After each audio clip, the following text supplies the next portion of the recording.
everyone. Today I'm going to discuss Aristotle's three persuasive appeals: ethos, pathos, and logos. I'll also explain how Mary Fisher used these three appeals in her speech at the 1992 Republican National Convention, and which appeal I think is the most important. First, ethos is an appeal to credibility or trust.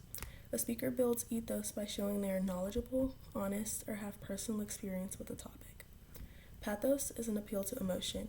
It persuades the audience by making them feel emotions like compassion, fear, hope, or empathy. Logos is an appeal to logic and reasoning. This includes using facts, evidence, statistics, and clear explanations to support an argument. Mary Fisher used all three of these appeals very effectively in her speech. She established ethos by speaking from personal experience. Instead of talking about HIV and AIDS from an outside perspective, she shared that she was living with HIV herself. Because she had first-hand experience with the disease, the audience saw her as a credible and trustworthy speaker. She also spoke with confidence and sincerity, which made her message even more believable.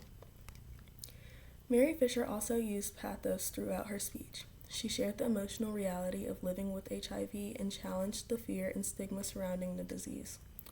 One of the strongest emotional moments was when she reminded the audience that HIV could affect anyone, regardless of age, race, political beliefs, or background. Her words encouraged people to replace fear and judgment with compassion and understanding.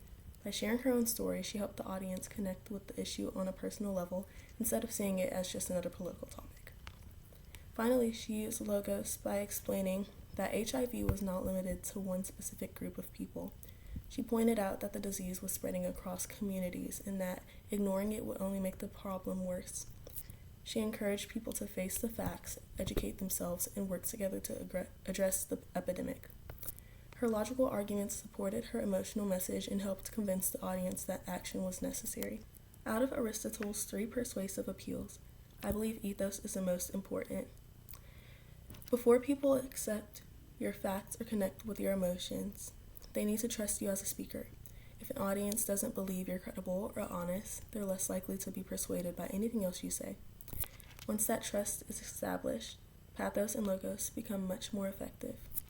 Mary Fisher is a perfect example of this because her personal experience gave her credibility, allowing her emotional story and logical arguments to have an even greater impact. In conclusion, ethos, pathos, and logos all play important roles in persuasive speaking. Mary Fisher successfully combined all three appeals to educate her audience, challenge stereotypes, and inspire compassion. Her speech remains powerful because it balanced credibility, emotion, and logic in a way that made people listen and rethink their views. Thank you for listening.